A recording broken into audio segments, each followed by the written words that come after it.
which are the countries that are helping you and which are the bases from where they are operating right now? Well, we are thankful, first of all, for the American support. We've been given by the United States the means to defend ourselves. We've been getting supplies from the United States, and we've been coordinating all our actions, including information about our action ahead of time before doing the attack. In addition to that, as you probably know, following the Abraham Accords, Israel has actually increased our cooperation under the umbrella of CENTCOM, the Central Command of the United States Forces in the Middle East, with many of the countries in the region. What basically we have created is a situation in which we monitor the skies of the region together, and every country takes the measures to defend its own skies, because these missiles and drones that are flying towards Israel many times are passing through the skies of the countries in the region, like the country you mentioned, Jordan, and they have the right to defend their sovereignty. This is being done without their consent. Not only that, these countries are also concerned because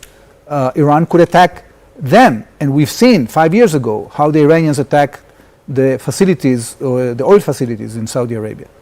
वैसे साहब ने बताया कि bell साहब ने सवाल पूछा कौन कौन से देश आपके साथ हैं, तो उन्होंने पहले अमेरिका का शुक्रिया अदा किया, फिर जॉर्डन का नाम लेते हुए उन्होंने कहा कि इनके एयर स्पेस का भी तो इस्तेमाल हो रहा है, जो ईरान हमला करता है वो उनकी अनुमति के बगैर है, तो उनको हक है कि वो अपनी सोवेरेनिटी को, अपनी एयर स्पेस को डिफेंड करें, तो वो उसके लिए वो लोग हमारा जो है वो साथ दे रहे हैं. Sir, mister ambassador, first of all let me congratulate Israel and you in particular to say that this was an absolutely professional operation which was conducted with precision strikes based on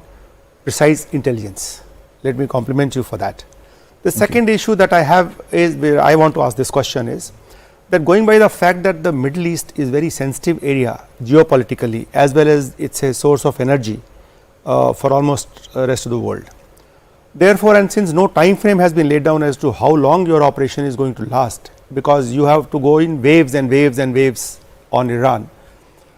I would like to sort of gauge on this issue, or sort of focus on this as to what amount of international pressure do you think can build up in times to come, both the countries, that is Israel, Iran, maybe US as well,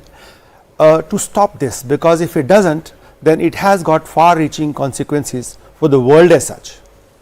Well, General, as a sergeant, it's really a compliment to have your remarks as a general. I know that our security forces have acted with a very high level of professionality, and I also join you in congratulating them. Indeed, there is a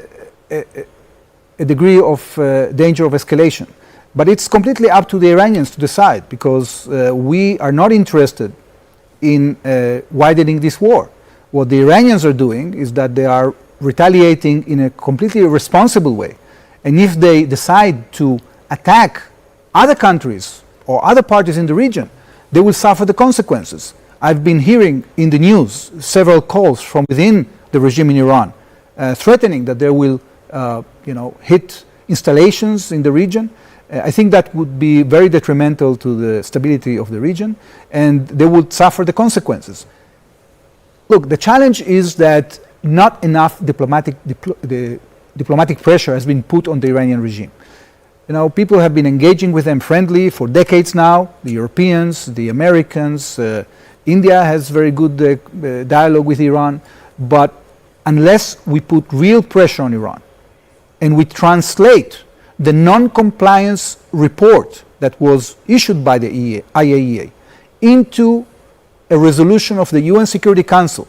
to snap back sanctions on Iran, I think it's going to be very difficult to prevent escalation, because Iran feels that the international community actually is giving it a free track to continue,